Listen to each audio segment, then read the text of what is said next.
Barangay Love Stories. Love Stories. Madali lang ang mangarap pero ang mahirap ay ang pag-abot nito. Lalo na kung may mga kamay na patuloy na humihila sa iyo pababa. Sa panahon kasi ngayon ay pahirapan nang makahanap ng taong tutulungan kang umangat. Ikaw kapuso, naabot mo na ba mga bagay na inaasa mo sa buhay mo? Dear Papa Dudu, ako po si Emilia pero tawagin niyo na lamang po ako sa palayaw kong M. Noong bata ako ay isang pangarap lang ang palaging tumatakbo sa isipan ko. Ito po ay ang magmarcha sa sarili kong graduation rites. Habang nakasuot ng toga at hawak-hawak ang diploma ko sa harap ng maraming tao. Isang napakasimpleng pangarap na kung tutuusin ay madali lamang makamit ng ibang kabataan pero para sa isang tulad ko na mula sa mahirap na pamilya ay isa itong hangarin na parabang kay hirap abutin. Natatandaan ko pa kung papaano ako mag-practice sa harapan ng salamin noon. Paulit-ulit ako naglalakad na parang modelo, hawak ang nirolyong papel at graduation cup na gawa sa karton. At ini-imagine na katabi ko ang nanay kong nagmamarcha sa tono ng graduation hymn. Elementary lamang ako noon, Papa Dudut. Pero sobrang advance ko nang mag-isip sa kung papaano ang magiging takbo ng future ko. Papa Dudut, ang mga bagay na yon ay parabang sa isipan ko na lamang mangyayari. Para kasing malabo nang matupad ang hangad ko dahil sa kahirapan. Hindi nga ako sigurado noon kung makakatungtong pa ba ako sa kolehiyo. 10 piso lang ang baon ko tuwing pumapasok ako sa eskwelahan. Isang biskwit at tubig mula sa gripo lang ang merienda ko noon. May natitira namang barya mula sa baon ko pero hindi ito sapat. Para pamasahe kaya ang ginagawa ko ay iniipon ko na lamang ang mga tigpipisong natitira. Pandagdag ko sa baon ko sa susunod na araw. Patigil-tigil din po ako noon sa pag-aaral. Ilang beses akong bumagsak dahil sa palagi akong absent. Hirap din ako makapagpasa ng mga projects dahil sa kawalan ng pera. Ito ang rason kung bakit kahit matanda na ako noon ay nag-aaral pa rin ako sa elementarya, Papa Dudut.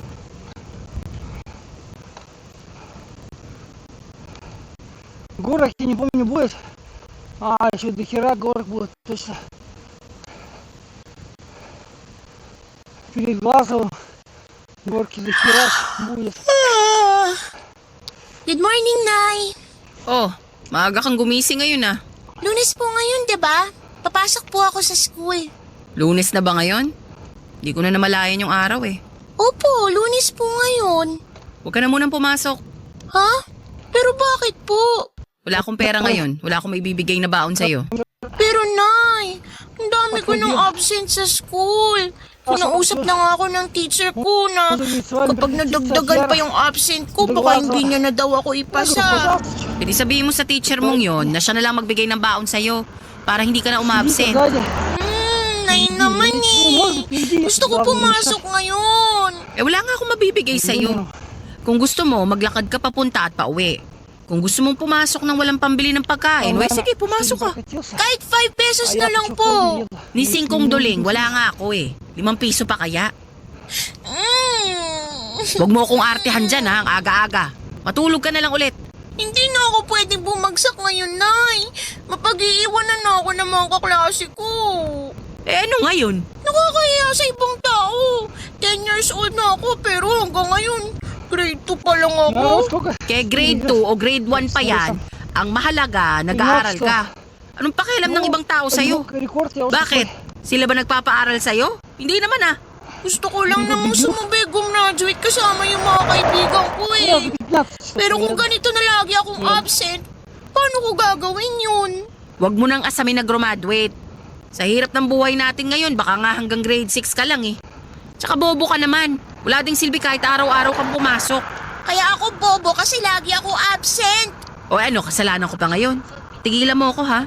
Hihingi na nga lang ako ng baon kay Auntie Beth. Нет. Subukan mo, kakalbuhin kita.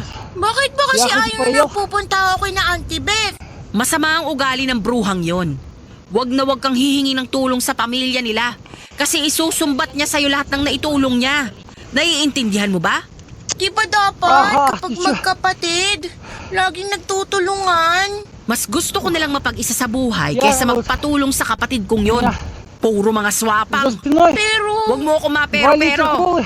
Kapag sinabi kong Ang walang sakit, papasok, walang papasok. Чуть не очень Ikaw пока ha, помогает. binabalaan na kita. Kapag nakita kitang Bakit lumapit ikaw, sa Isha? Beth na yon, wala Isha, akong ititira sa nagpapaka- buhok mo. От нее мало. po, hindi na po ako lalapit kay na Auntie Beth. Акулы уже Madali ka lang naman palang kausap eh. O siya, malis ka na dyan sa harap ko. Sinisira mo araw ko eh. Wala na nga tayong agahan, bibisitin mo pa araw ko. Mangangalakal na nga lang ako sa labas. Ano sabi mo? Maghahanap po ako ng plastic sa labas para may ibenta ako sa junk shop. Para may baon ako bukas. Ikaw, Em, ha? Sinusubok mo ba talaga ang pasensya ko, ha? Пускай. Mangangalakal ka? Опаздывай. Ano ka? Pulube? Ну, сделай Kapag ему nakita ka ng mga tao sa labas na nangangalakal ng basura, 55 ano na километров. lang ang iisipin nila sa akin? Сделали мы. Gusto mo bang palabasin na pabaya akong ina? Hindi po. Gusto ko lang. Tumahimik ka dyan. Magraraso ka pa eh. Walang lalabas sa pamamahay na to. Naiintindihan mo? Sagutin mo ako! Naiintindihan mo? Opo. Ай, как он? Si Auntie Beth ang nakatatandang kapatid ni Nanay Tessa Papadudut. Kumpara sa amin ay mas may kaya ang pamilya nila. Nakapag-asawa kasi siya ng negosyanteng doktor.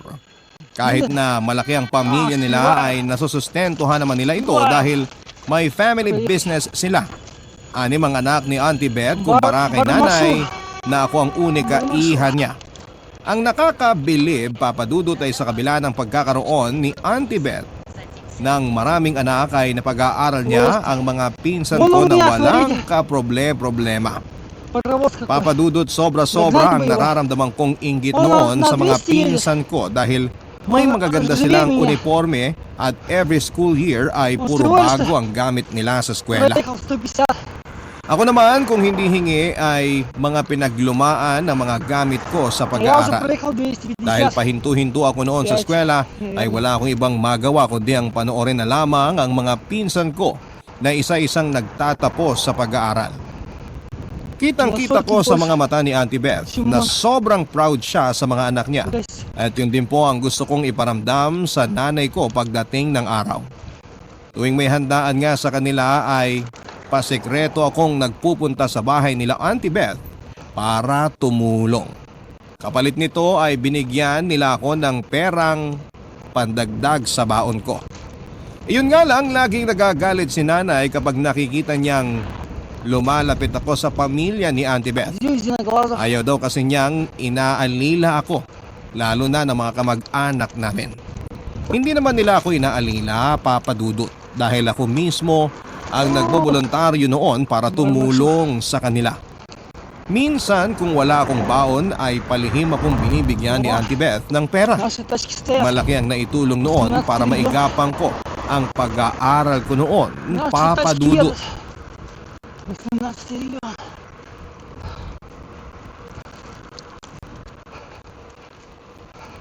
Кстати, вот когда связь первый раз прорвалась, мы приехали уже в Удмуртию. Поэтому херово все было. Napunasan mo na ba lahat ng plato? Не было. Opo, Auntie Beth. Nailabas ko na rin po. Pati yung mga kutsara at tinidor. Opo. Tulungan mo na lang ako rito. Mag-aalas 4 na pala. Darating na yung mga bisita ng anak ko. Sige po. Ano pong may tutulong ko sa inyo? Magpakulo ka ng tubig. Marunong ka ba magluto ng pasta noodles? Hindi po eh. Isalang mo yung tubig sa kalan tapos pag kumulo, ilagay mo yung noodles. After 10 minutes, patayin mo yung apoy tapos salain mo. Sige po. May 2 kilo ng noodles dun sa may mesa. Lutuin mo lahat yun, ha? Gagawa ko ng spaghetti. Okay po. Kumusta na pala ang pag-aaral mo? Ako po? Maayos naman po, Auntie. Dahil sa tulong nyo, nakatungtong ako sa college. Kumusta naman ang grades mo? Mataas naman ba? Opo. Medyo mahirap yung course ko pero nakakayanan naman. Mabuti kung ganon. Dapat pagbutihin mo ang pag-aaral mo. Tignan mo, graduate na yung bunso ko mas bata pa yun kesa sa'yo. Naunahan ka na niya. Oo nga po eh. Sila po yung inspirasyon ko kaya nagpapakahirap ako mag-aral. Lahat ng graduation ng mga anak niyo, nadalawan ko na nga eh. Nakaka-proud po sila. Totoo yan. Masarap sa pakiramdam na tapos na silang lahat sa pag-aaral. Wala na akong poproblemahin kasi sila na mismo mag-aalaga sa sarili nila. Kaya dapat ganun ka rin. Tapusin mo ang pag-aaral mo para hindi ka naaasa sa ibang tao. Pangako ko po sa inyo, ako naman ang susunod na maghahanda pagka-graduate ko. Abangan ko yan, ha? Ay, Diyos me! Ano ba yun? Sabi ko na eh! Nandito ka lang pala? Nay, Anong ginagawa mo rito, Tessa? Siyempre, kukunin ko tong anak ko. Anong akala mo kay Em, alila? Hoy! Hindi utusan ng anak ko! Hindi ko naman inaalila ang anak mo, Nay, ako pong nag-volunteer na tumulong para ma-celebrate namin yung graduation ng pinsan ko. Wala akong pakialam! Huli ka na! Sumama ka sa akin! Nay, nasasaktan ako! Tawan mo nga yung anak mo, Tessa. Matanda na si Em para magdesisyon sa mga bagay na gusto niyang gawin. Sino ka para utusan ako? Gagawin ko kung anong gusto ko sa anak ko. Ako ang naglawal sa batang to, kaya wag mo akong pinapakialaman. Mayaman ka, di ba? Eh di magbayad ka ng katulong. Hindi yung ginagamit mo pa yung anak ko para makatipid. Nay naman, wag naman po kayo manggulo rito. Hindi sana ako manggugulo rito kung sumunod ka lang sa utos ko. Sinabi ko sa'yo na wag kang lalapit sa babaeng to, di ba? Anong ginawa mo? Nay! Halika na! Umuwi na tayo! Halika na, sabi! Ako nang bahala rito, Em. Iuwi mo ng nanay mo. Magpapadala na lang ako ng pagkain sa inyo mamaya. Subukan mo magpakita sa bahay ko. Ipapalapa kita sa aso namin. Hindi namin kailangan ng pagkain mo. Di ka naman marunong magluto. Pwe! Halika na, Em! Papa Dudut, ang kwento sa akin ay sobrang close daw nila Nanay at Auntie Beth nung mga dalaga pa lamang sila. Nagsimulang masira ang relasyon nilang magkapatid dahil sa bisyo. Nagkaroon sila ng alitan noong nalaman ni Auntie Beth na gumagamit ng bawal na gamot si Nanay. Bukod pa roon ay nabarkada rin ng nanay ko at nahilig sa pag-inom ng alak. Dahilan kaya siya laging napapaaway. Nagtampo si Auntie Beth kay Nanay dahil matapos siyang pag-aralin ito ay nagpabuntis lamang siya. Sa lalaking kalaunan ay tatakbuhan din pala siya. Simula noon ay hindi na sila nag-usap na dalawa, Papa Dudut. Pero nung nakita ni Auntie Beth ang estado naming mag-ina, ay naawa siya sa amin. Nagalok siya ng tulong para sana pag-aralin ako, Papa Dudut. Bilang kapalit nito ay tutulong ako sa mga gawaing bahay sa kanila. Sa madaling salita ay mangangatulong ako kina Auntie Beth kapalit ng pag-aaral. Pumayag ako sa gustong mangyari ni Auntie Beth sa kagustuhan kong makapagtapos pero hindi ito tinanggap ni Nanay Tessa. Mas umira lang pride niya. Kaya sa halip ay kinuha ako ni Nanay bilang katiwala sa pwesto niya sa palengke. Tendera sa palengke si Nanay Tessa, Papa Dudut. Araw-araw ay tumatanggap siya ng 300 pesos kapalit ng pagtitinda niya. Pero imbis na gustuhin or gastusin ang natatanggap niyang pera para sa mga pangangailangan namin, ay winawaldas niya ito sa mga bisyo niya. Kaya tuloy apektado ang pag-aaral ko dahil hindi marunong humawak ng pera si Nanay. Dahil dito ako na lamang mismo ang nag-decide na pag-aralin ang sarili ko sa pamamagitan ng pagbabantay sa pwesto ng negosyanteng amo ni Nanay sa palengke, Papa Dudut. Barangay Love Stories. Barangay Love Stories. Mahirap ang buhay sa palengke, Papa Dudut. Araw-araw kang nakikipagbagbakan sa kapwa mo tindera para makaakit ng customers.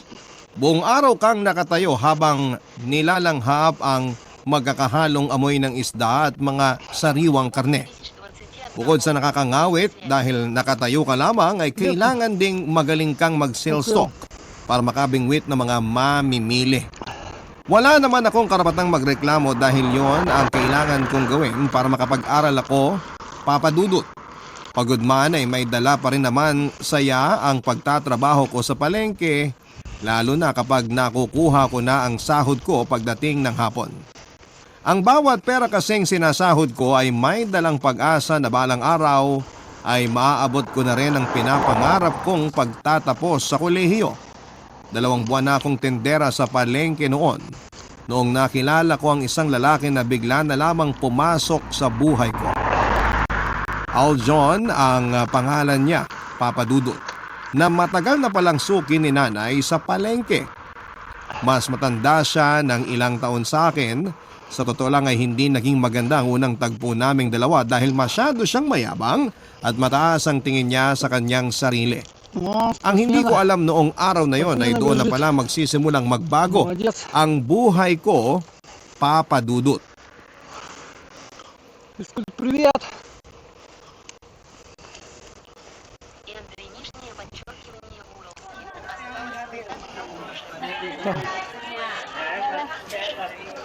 Спасибо.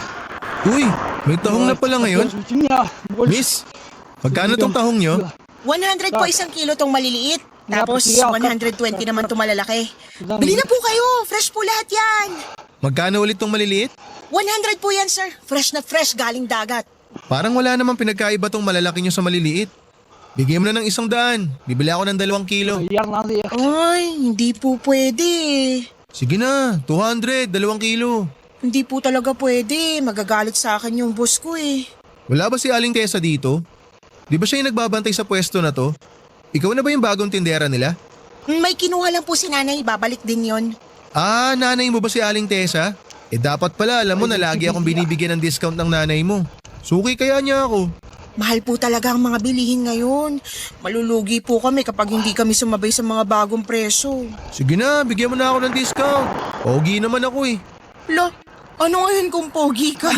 Ikakayaman ko ba yung itsura mo? Di ka ba nakakakit sa akin? Bigyan mo na sa akin yung 40. Hindi uubra yung pagpapakute mo sa akin, sir. 40 na nga lang eh. Ipagkakait mo pa? Mukha ka namang mayaman. Bakit kailangan mo pa kaming baratin na mahihirap? Matagal na kasi ako nagkikrave ng tahong eh. Kaso hindi to kasama sa weekly budget na binibigay ni mama. Short ako eh, kaya bigyan mo na ako ng discount. Wala ka bang extra na pera dyan? Wala akong cash eh. Makatanggap ka ba ng credit card? Ay, hindi po. Baka mamaya scam yan. Tung mukhang to, mangi-scam? Di ako scammer ah. Oy! Aljan! Nandito ka na pala. Kailan ka pa bumalik? Long time no see, Aling Tessa. Kahapon lang po ako bumalik. Mukhang napahaba ang bakasyon mo ah. Tagal kitang di nakita rito. Trabaho po yung pinunta ko sa Cebu tsaka syempre konting bakasyon na rin. Kulang yung 2 linggo eh, kaya nag-extend na ako. Sinulit ko na. Ay, ganun ba? Mabuti nakabalik ka na. Gumaganda ang araw ko kapag nakakakita ako ng gwapo eh. Mga lalaki kasi rito, maaasim tignan. Kaya naman pala mahangin. Alam mo, sir, sinungaling tong nanay kong to. Huwag ka maniniwala sa kanya. Ano ba pinagsasabi mo dyan? Magtrabaho ka. Bentahan mo na tong si Aljan. O ano, nakapili ka na ba ng gusto mo? Pili ka lang dyan. Bagong dating lang itong mga paninda namin. Gusto ko nga sana tong tahong eh, kaso kulang yung pera ko. 120, 1 kilo. Di ba pwedeng 200 kilo? Sige na, Aling Tessa, para makauwi na ako. Suki nyo naman ako eh. O, sige, 200 na lang. 2 kilo raw. Dalian mo dyan, tunga-tunga nga ka pa eh. Eto na po, titimbangin ko na. Anak nyo pala to, Aling Tessa? Oo, anak niya ako. Ganda ko, no? Mana sa nanay? Maganda pero medyo mataray. Ako? Mataray? Excuse me? Mataray ka naman talaga. Huwag mo nang ikaila. Nay! Pero single tong anak ko. Kung naghahanap ka ng mapapangasawa, pwedeng-pwede to. Masipag yan kahit na mataray. Nay, ano ba? Nakakahiya kayo. Pwede na rin. Ganyan yung mga tipo ko eh. Matapang. Ewan ko sa inyong dalawa. Hindi ako interesado. Oh, ayan na yung tahong mo. Salamat! Ito bayad. Sigurado kang fresh tong tahong mo ha. Ayoko kasi ng tahong na parang marami ng pinagdaanan eh. Uy, fresh yan! Fresh na fresh! Sige Em, salamat ha. Aling Tessa, salamat po. Salamat din. May kaya ang pamilya nila Aljan, Papa Dudut. Hindi ko alam kung ano ang trabaho ng mga magulang niya pero kitang-kita ang layo ng estado ng buhay nila kumpara sa buhay namin. May itsura siya, Papa Dudut, pero hindi ko siya type. Kahit mayaman ay kailanman ay hindi ako nagkaroon ng interes sa kanya. Masyado siyang maere at tuwing nagkikita kami ay lagi lamang kaming nag-aaway dahil magkaibang ugali naming dalawa.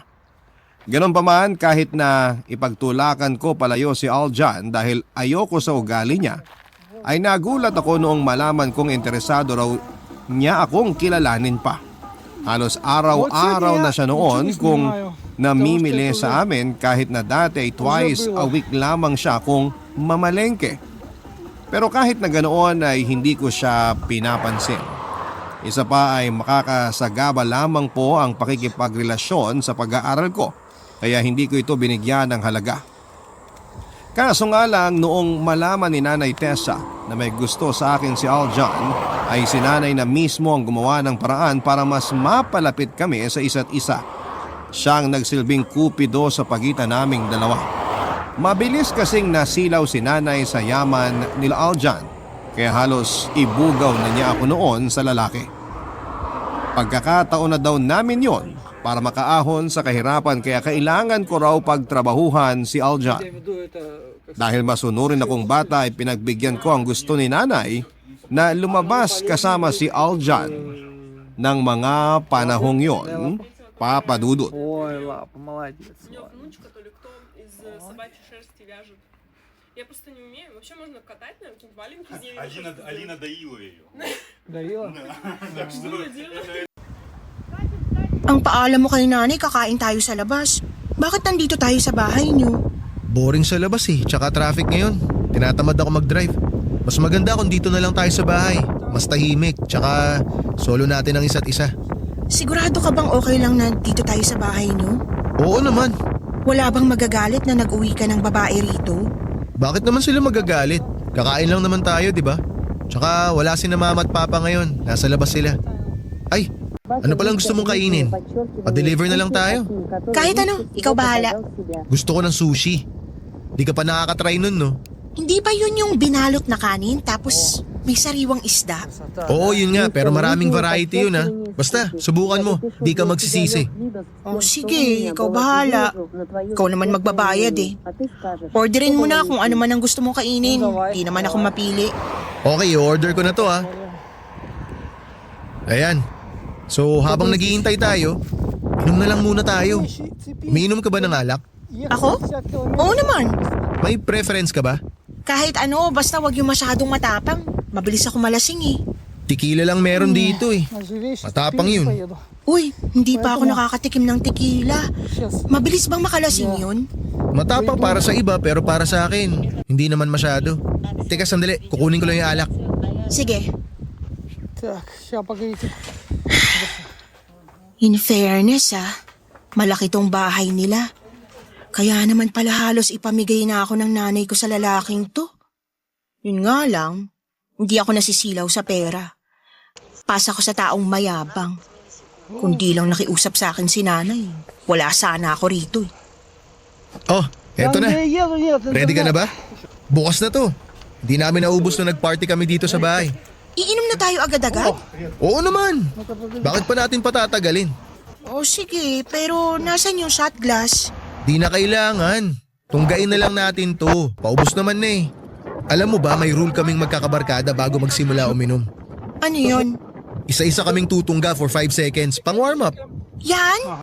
Tinutungga nyo yan for 5 seconds? Oo, para may tama agad. Gusto mo i-try? Ayoko. Sige na, 5 seconds lang naman eh. Kala ko ba matapang ka? Tsaka dito malakas, maniwala ka sa akin. Kasasabi mo lang kanina na matapang yan eh. Sige na, pagbigyan mo na ako, please. Basta, pag nakaramdam na ako ng pagkahilo, titigil na natin to baka magalit si nanay pag nalaman niyang lasing ako eh. Oo, wag kang mag-alala. Ano, ready? Sige, paano ba gagawin? Tingala ka lang tapos nganga ka. Ako nang bahala magbuhos ng alak sa lalamunan mo. 5 seconds lang Oo, 5 seconds lang, promise. Ako magbibilang. Ready ka na? Sige. Okay, eto na. 1, 2, 3, 4, 5. Ang pait! Ang pait ng lasa! Sabi mo hindi matapang yan. Wala ka bang chaser dyan? Di na kailangan ng chaser. Kapag mahal ang alak na iniinom mo, hindi mo kailangan mag-chaser. Kasi hindi mo masusulit yung lasa ng alak kapag ganun. Pero di ba may lemon naman pag umiinom ng tequila? Naubusan kami ng lemon eh. Huwag kang mag-alala, maya-maya masasanay ka na rin sa lasa nito. Ang pangit naman ang lasa niyan eh. Amin na yung bote. Ikaw naman sunod. Ay, teka. Tuloy natin to mamaya. Antayin muna natin yung pagkain. Wala pang laman tiyan ko eh. Di ako umiinom kapag walang laman tiyan ko. Ang daya mo naman. Nag-alok ka pa ng inom kung di ka naman pala umiinom kapag hindi ka pa nakakakain. Nilalasing mo yata ako eh. Di ah. Bakit naman kita lalasingin? Pagkatapos natin kumain, lalagukin ko to for 10 seconds. Sigurado yan ha? Oo. Pero, ba't parang nahihilo na agad ako? Sobrang tapang naman kasi nung pinainom mo eh. May tama ka na ba? Bilis naman. Pahinga ka muna dyan kung gusto mo. Or kung gusto mo, pwede ka umidlip. Doon ka sa kwarto ko. Diretso ka lang sa hallway, tapos yung pinto sa dulo. Pwede ba? Oo naman. Tinamaan siguro ako agad kasi pagod din ako sa palengke kanina. Umidlip ka na muna. Sasalubungin ko lang yung delivery na pagkain natin. Maya-maya, nandito na yun. Sigurado ka bang wala ka nilagay sa alak? Bakit parang nanghihina na ako? Huwag ka nang masyadong maraming tanong. Umidlip ka na lang. Papadudot pagkagising ko ng umagang yon ay wala na akong suot na damit. Tanging manipis na kumot lamang ang nakataklob sa hubad kong katawan. Sa tabi ko ay mahimbing na natutulog si Aljan na katulad ko ay wala ring suot. Biglang kumabog ang dibdib ko nang mapagtanto ko kung ano ang nangyari. Dali-dali akong bumangon at nagbihis. Ginising ko rin si Aljan para humingi ng explanation kung bakit kami parehong nakahubad. Nginitian lamang niya ako at saka sinabing masyado raw mainit kagabi, kaya nag-alis kami ng damit. Wala akong matandaan sa mga sinabi niya, Papa Dudut. Ang naalala ko lamang ay bigla na lamang akong inantok matapos inumin yung tequila. Kaya nag-alok si Aljan na umidlip na lamang daw muna ako sa kwarto niya. Wala na akong maalala sa mga nangyari pagkatapos noon. Papa Dudut, alam ko ang katawan ko kaya alam ko rin na may ginawa siya sa akin ang gabing yon. Nagalit ako sa kanya dahil pinagsamantalahan niya ako habang nakainom, pero hindi niya ito inamin. Wala din naman daw akong pruweba na may nangyari sa amin. Halos maiyak ako habang pauwi sa bahay. Hindi ko alam kung ano nga ba ang dapat kong gawin sa mga nangyari. Dahil wala nang ibang matakbuhan ay kay nanay ako nagsumbong. Noong malaman niya ang posibleng nangyari, sa halip na magalit ay natuwa pa nga siya, Papa Dudut. Ayon sa kanya ay magandang senyales daw yon. Mas malaki daw kasi ang chance na magkatuluyang kaming dalawa ni Aljan kapag nabuntis ako. Barangay Love Stories. Barangay Love Stories. Papa Dudut, hindi ako natuwa sa inasal ng nanay ko. Sa halip kasi nadamayan niya ako sa kawalang hiyaan na ginawa sa akin ni Aljan ay proud pa siya na napagsamantalahan ako. Sa mga sumunod na araw ay wala na akong ganang bumangon pa. Ayokong humarap sa tao. Parang gusto kong magwala at ilabas ang mga kinikimkim kong hinanakit sa puso. Pero hindi ko po ito magawa, Papa Dudut. Pakiramdam ko ay sirang-sira na ako. Ang inaalagaan kong katawan ay nilapastangan lamang ng isang lalaki na hindi ko man lang nakitaan ng interes. Ganun man, ang naramdaman ko noong mga panahong yon ay pinilit ko ang sarili ko na magtrabaho. Kailangan ko ng pera dahil kailangan kong magpatuloy sa pag-aaral. Lakas, loob akong bumalik sa palengke para magtinda. Hindi pa ako handang makita ulit si Aljan pero pinapangan ko na lamang ang sarili ko dahil kailangan kong magtrabaho. Papa Dudut, natuwa ako noong hindi na muling nagpakita pa sa akin si Aljan. Siguro dahil nakuha na niya ang gusto niya sa akin kaya tinigilan na niya ako. Nakita ko na lamang siya na sa ibang tindera na siya namimili ng isda. Потому что она искусственная. Pagkatapos ng mga nangyari sa amin ay hindi na ulit kami nagkita pa at pasalamat ako doon dahil hindi ko na talaga kayang makita ang pagmumukha ng lalaking yon. Дня. Kung gaano kalaki ang galit ko kay Aljan, ay mas malaki pa ang galit ko sa nanay ko. Noong napansin kasi niya na hindi na kami nag-uusap ni Aljan, ay pilit pa rin niya akong ipinagtutulakan sa lalaki. Inutusan niya akong habulin ito para panindigan umano ang ginawa niya sa akin at sobrang dismayado ako kay nanay ng mga oras na yon. Papadudot. Dahil sa galit ay nilayasan ko siya at nagpunta ako kina Auntie Beth para humingi ng tulong.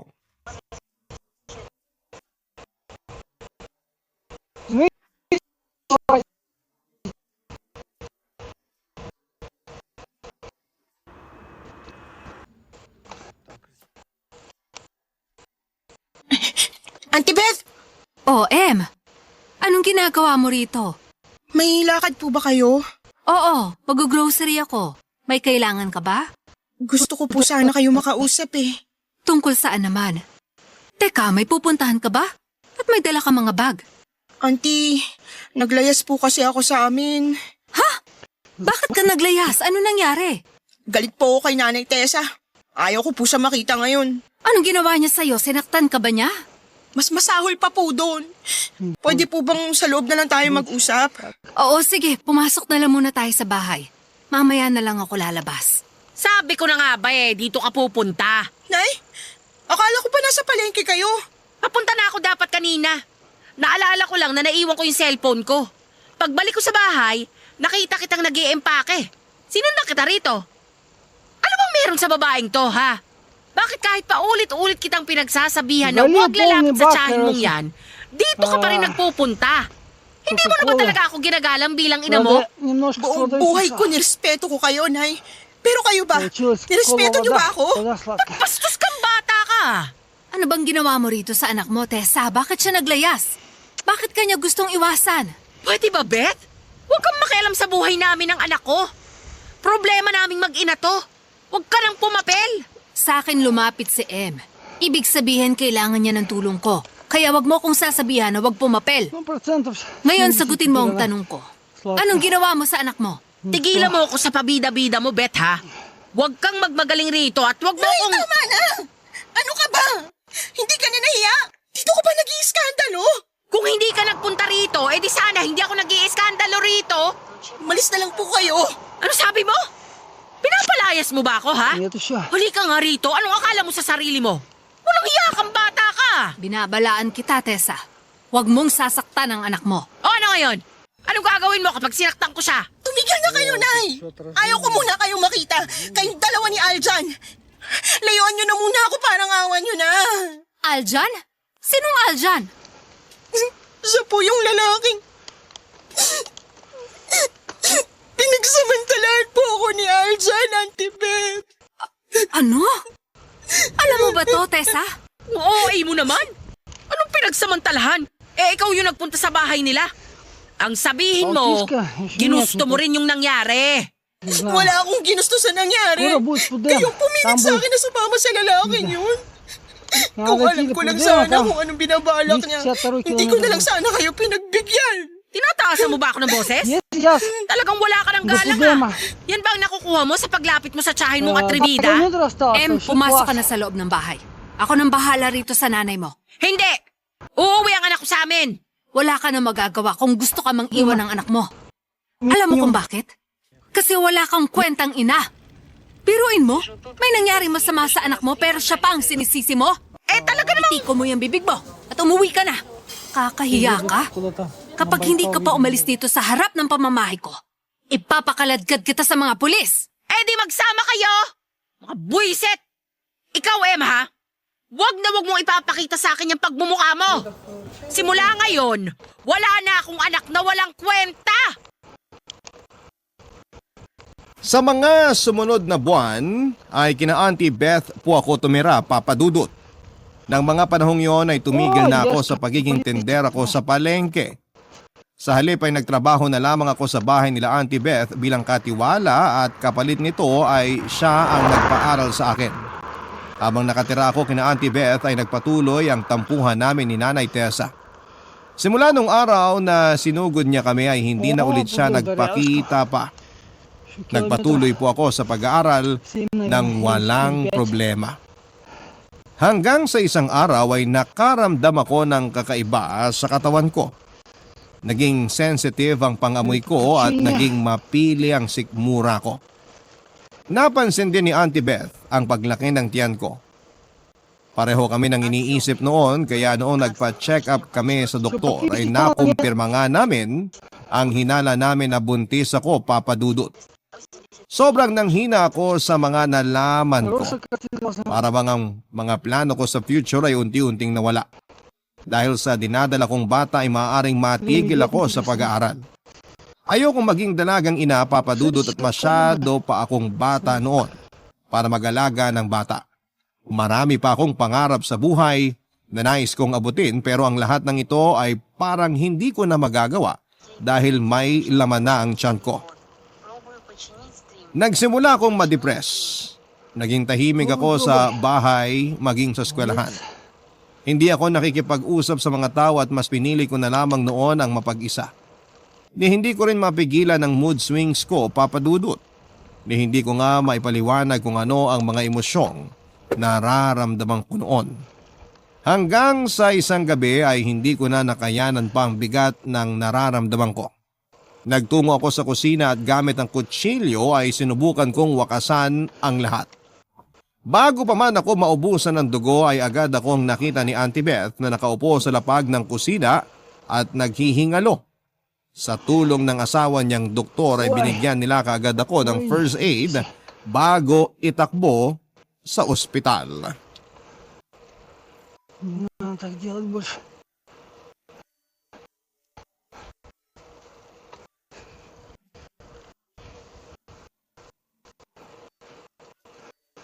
Сейчас народ придет, меня отправится. May ginagawa ka ba? Wala naman po. Pwede bang pumasok sa kwarto mo? Sige po, pasok po kayo. Tabihan kita, ha? Kumusta na yung sugat mo? Okay na po. Medyo may kirot pa pero hindi na po katulad ng dati. Iniinom mo ba yung gamot na binilin sa'yo? Opo. Alagaan mo yung sugat mo. Lagi mo linisan yan para mabilis na gumaling. Opo, Auntie Beth. Maraming salamat po sa pag-aalaga niyo sa akin. Walang anuman. Pwede na ba natin pag-usapan? Kung ano yung rason kung bakit mo ito nagawa sa sarili mo? Pasensya na po talaga. Sobrang bigat na po kasi ng nararamdaman ko that time. Kaya yun na lang yung naisip kong gawin. Pero hindi tama yon, Em. Siguro nga hindi ko ramdam kung ano yung bigat na pinagdadaanan mo ngayon. Pero may iba pang solusyon na pwedeng gawin para sa problema mo. Hindi sagot yung ginawa mo na sinaktan mo yung sarili mo. Tandaan mo, may ibang buhay na nakadepende ngayon sa katawan mo. Hindi ko lang po kasi matanggap tong nangyayari sa akin ngayon eh. Bakit ganito?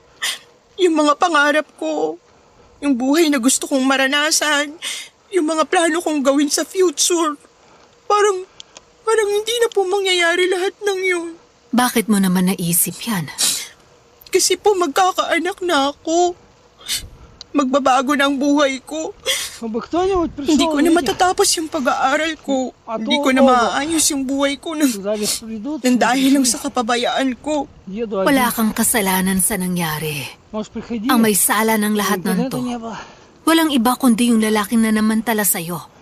Tsaka isa pa, huwag mong isipin na wala ka ng chance na makuha yung mga pinapangarap mo. Marami ka pang araw na tatahakin. Marami ka pang oras para gawin ang mga gusto mo.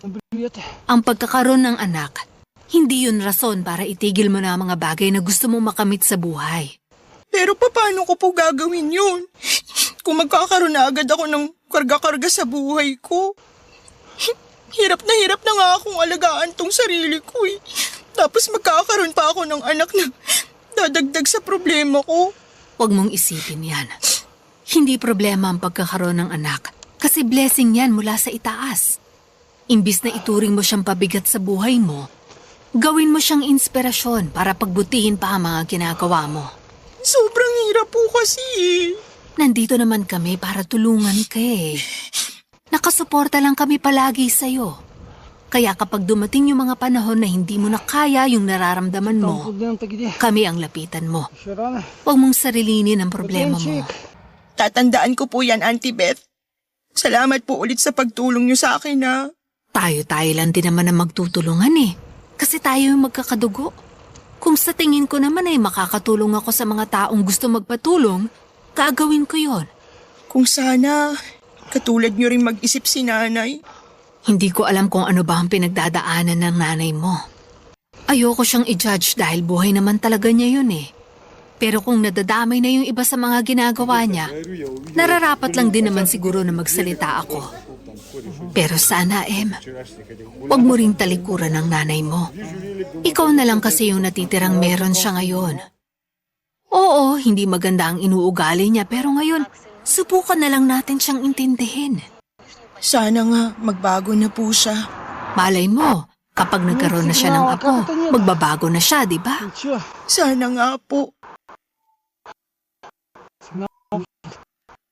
Papadudod sa tulong ni Auntie Beth ay nalampasan at nalabanan ko naman ang kalungkutang nararamdaman ko noon. Sa awa ng Diyos ay naipanganak ko rin ng ligtas ang baby ko. Isa itong batang lalaki na pinangalanan kong Avery.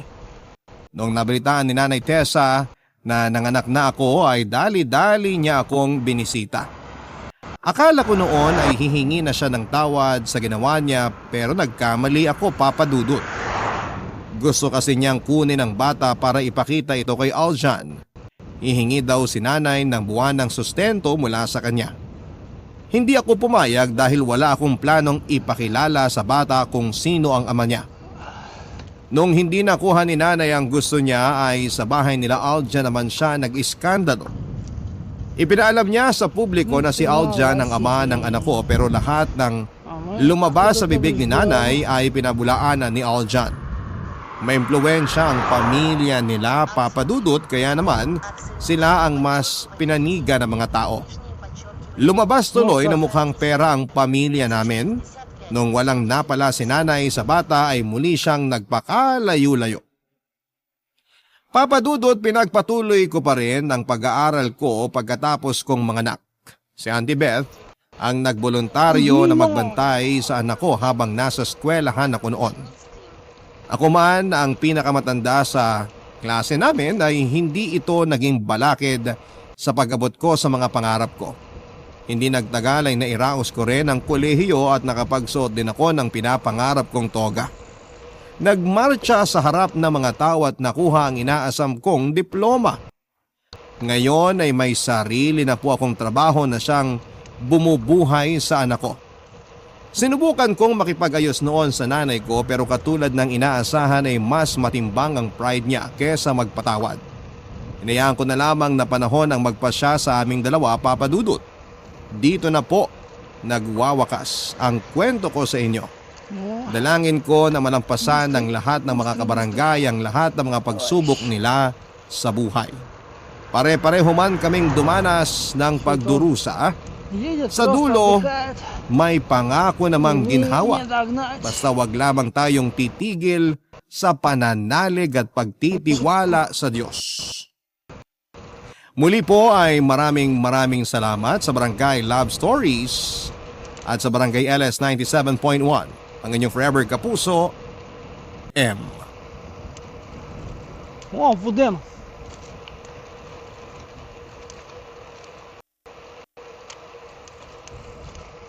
Barangay LS 97.1 Forever! No problema. Сейчас